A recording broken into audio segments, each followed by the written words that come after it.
यहाँ किया जा रहा है और इसमें हमारे यूथ के जो अध्यक्ष हैं फैसल वारसी साहब, उनका बड़ा अच्छा योगदान रहा। आज हमारे प्रदेश अध्यक्ष सभाजीत सिंह जी के जन्मदिन के अवसर पर यह शुभ कार्य शुरू हुआ है, तो मैं पूरी पार्टी को इसके लिए बधाई देना चाहता हूं कि आज से एक नए कार्यालय का शुभारंभ हो रहा है। इसके पहले हम लोग एक जगह पे थे जहां पे पत्रकार बंधुओं को भी आने में दिक्कत होती थी और वो काफी कई मंजिलों पे सीढ़ी चढ़ के जाना होता था।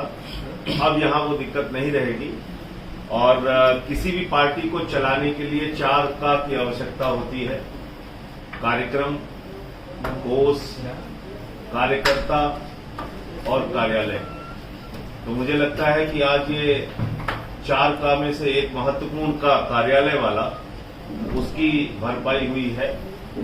और इसी के साथ मैं एक और खुशखबरी आप लोगों को शेयर करना चाहता हूं। हमारे बीच में बहुत ही तेज तर्रार नेता पूर्व विधायक महेश वाल्मीकि जी, जो आज आम आदमी पार्टी परिवार में शामिल हो रहे हैं, इनके आने से बहुत मजबूती उत्तर प्रदेश के अंदर हम लोगों को मिलेगी। तो मैं इनको औपचारिक रूप से आज पार्टी में शामिल करने का ऐलान करता हूं। भाई महेश वाल्मीकि।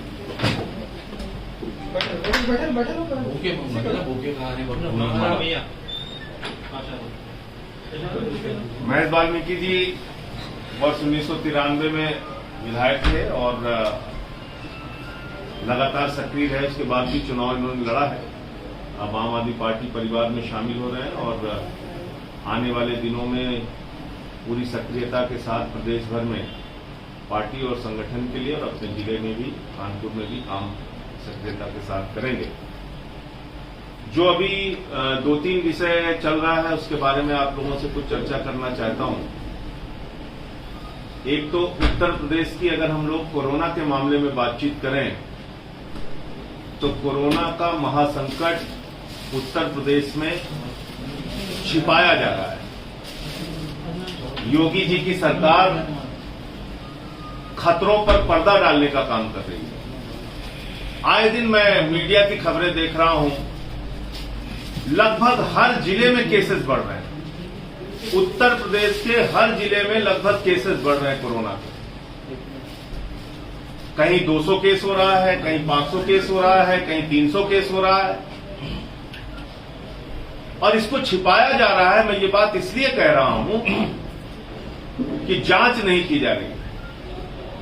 अगर टेस्टिंग नहीं होगी, अगर जांच नहीं होगी तो कोरोना के मामले सामने नहीं आएंगे। कोरोना के मामले सामने नहीं आएंगे तो लोग सावधानी नहीं बरतेंगे, लोगों का जीवन जाएगा, इस कोरोना से लोगों की जान जाएगी। तो मुझे लगता है कि खतरों पर पर्दा डालने का काम योगी सरकार कर रही है और ऐसा लग रहा है कि ज्वालामुखी के पहाड़ पर शांति के साथ बैठकर योगी की पूरी सरकार और उनकी टीम 11 बैठी हुई है, इस बात के इंतजार में कि कब ये ज्वालामुखी का विस्फोट होगा। इसलिए मैं आप लोगों के माध्यम से उत्तर प्रदेश के मुख्यमंत्री योगी आदित्यनाथ जी से अनुरोध करना चाहूंगा कि टेस्टिंग और टेस्टिंग जो कोरोना से लड़ने का एक महत्वपूर्ण फार्मूला है, उसको आप अप्लाई कीजिए। टेस्टिंग के जरिए लोगों को पता होना चाहिए कितने कोरोना केसेस हैं। बहुत सारे माइल्ड केसेस होते हैं, बहुत सारे ऐसे कोरोना के केसेस हैं जिनका लक्षण बहुत गंभीर नहीं होता, वो घर पे रह के अपना इलाज कर सकते हैं, ठीक हो सकते हैं। लेकिन अगर उनको पता रहेगा तो कम से कम वो सावधानी बरत पाएंगे और दूसरों को कोरोना का संक्रमण नहीं देंगे। इसलिए टेस्टिंग बढ़ाने की आवश्यकता है। मैं एक छोटा सा आंकड़ा रख रहा हूं। 26 जून की प्रेस रिलीज है उत्तर प्रदेश सरकार की, जिस प्रेस रिलीज के अंदर कहा गया 19,387 रिकॉर्ड टेस्टिंग उत्तर प्रदेश में की गई। 19,387 की रिकॉर्ड टेस्टिंग ये उत्तर प्रदेश की सरकार कह रही है प्रेस रिलीज के जरिए। इसका मतलब 23 करोड़ की आबादी में 19,000 लोगों की जांच प्रतिदिन और दिल्ली 2.5 करोड़ की आबादी में 21,000 टेस्टिंग। आप पता कर लीजिए कि आप अंदाजा लगा लीजिए कि कोरोना के केसेस यहां कम क्यों बताए जा रहे हैं। जब टेस्ट ही नहीं होगा तो केस का पता कैसे चलेगा। तो इसलिए मैं देश के गृह मंत्री अमित शाह जी से भी कहूंगा, आदरणीय प्रधानमंत्री जी हमारे यहां से सांसद हैं, उनसे भी अनुरोध करूंगा कि थोड़ी नजरें इनायत उत्तर प्रदेश की ओर भी कर लीजिए। हर जिले में कोरोना के केसेस बढ़ रहे हैं, लोगों की जान जा रही है, और ऐसे में टेस्टिंग ना करना मैं समझता हूं कि सरकार की ओर से एक सरकारी अपराध है, जिसको कि ठीक करने की आवश्यकता है। दूसरी बात, हर दिन चाहे उत्तर प्रदेश के न्यूज चैनल खोलिए, चाहे अखबार उठा के पढ़िए, बलात्कार की घटनाएं, नाबालिग बच्चियों के बलात्कार की घटनाएं। उन्नाव में एक बीघापुर क्षेत्र है, वहां पर एक हफ्ते में 2 युवतियों की मौत के घाट उनको उतार दिया गया। कल तक उनकी शिनाख्त भी नहीं हो पाई थी एक युवती की जो वहां पे हत्या हुई है। तो ये कुछ हो रहा है उत्तर प्रदेश में। कानपुर के अंदर बालिका संरक्षण गृह जो था, उसका कांड सामने आया। 7 नाबालिग बच्चियां वहां पर प्रेग्नेंट पाई गईं, और सरकार दलील देती है कि साहब वो तो पहले से ही गर्भवती थी। अरे भाई, नाबालिग बच्चियां गर्भवती होकर अगर कानपुर की बालिका संरक्षण गृह में आई, तो पहला सवाल यह है कि उत्तर प्रदेश के किसी भी जिले में उन नाबालिग बच्चियों के साथ बलात्कार हुआ, और उसमें पॉक्सो के मामले दर्ज हुए होंगे। और पॉक्सो में एक निश्चित समय सीमा होती है कि उतने दिन के अंदर आपको अपराध का खुलासा करना होता है, कार्रवाई करनी होती है।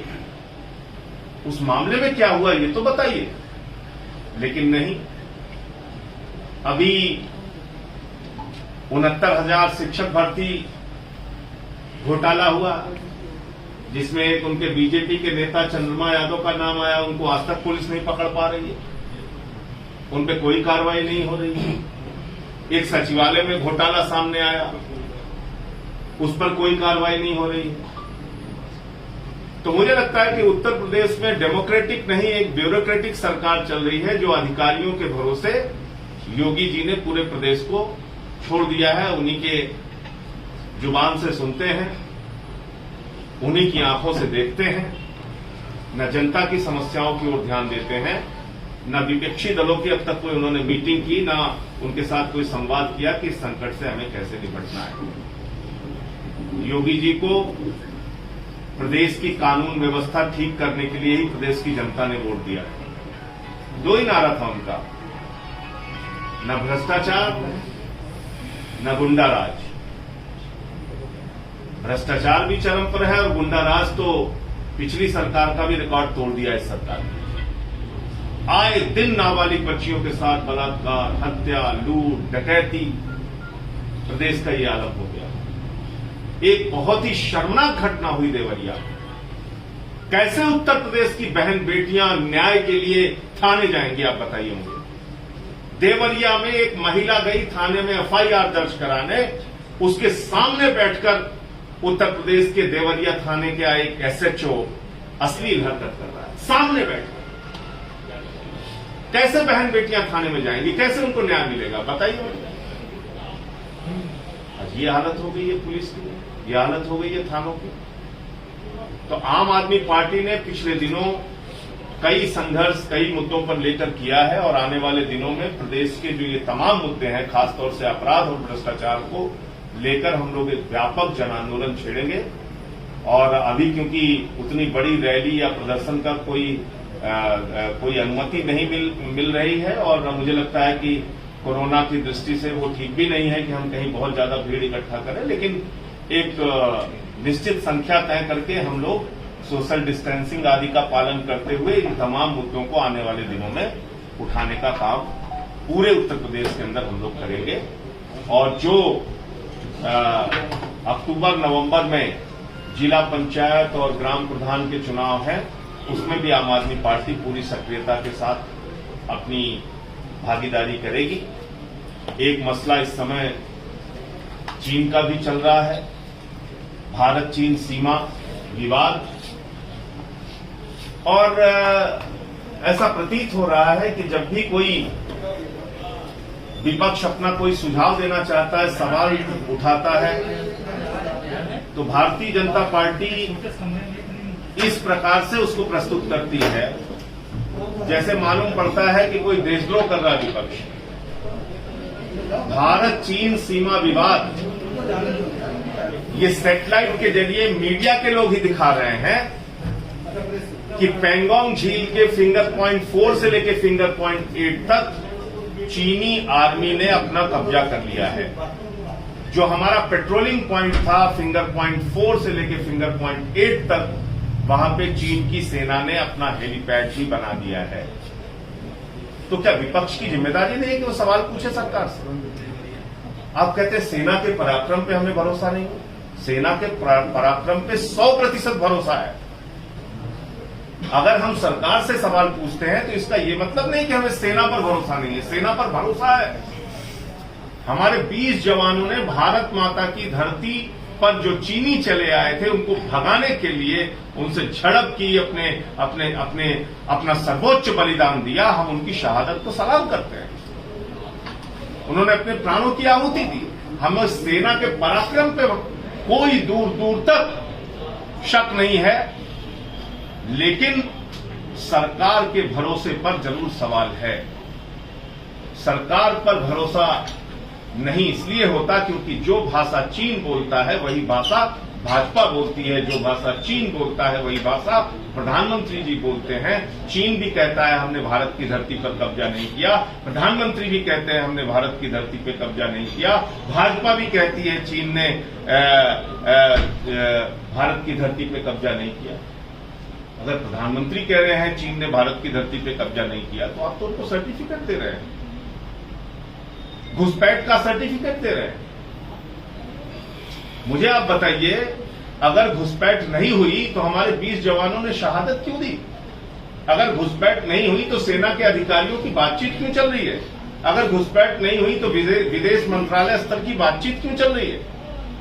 घुसपैठ हुई है और उनको भारत की धरती से खदेड़ना है। प्रधानमंत्री जी से हमारा ये आह्वान है, ये अपील है कि इसको कीजिए।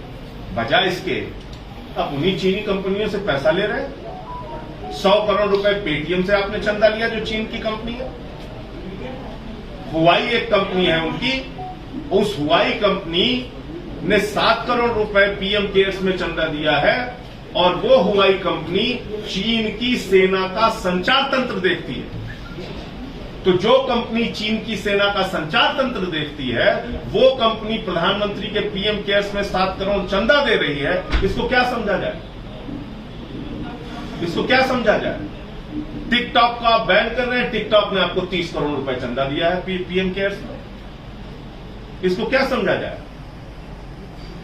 तो लगभग 150 करोड़ रुपए का तो आंकड़ा हमने निकाल के रखा था कि 150 करोड़ रुपए लगभग पीएम केयर्स में चीनी कंपनियों ने चंदा दिया है। ऐसे संकट के समय में जब हम उनसे सीमा पर लड़ रहे हैं, आप उनसे चंदा ले रहे हैं। आपको शर्म नहीं आती? तो आम आदमी पार्टी मांग करती है कि पीएम केयर्स में जिन चीनी कंपनियों से चंदा लिया गया है वो सारा का सारा चंदा वापस किया जाए और चंदे का धंधा बंद कीजिए प्रधानमंत्री जी। इससे काम चलने वाला नहीं। 5,700 करोड़ रुपए का कर्जा आपने लिया है जून में चीन से।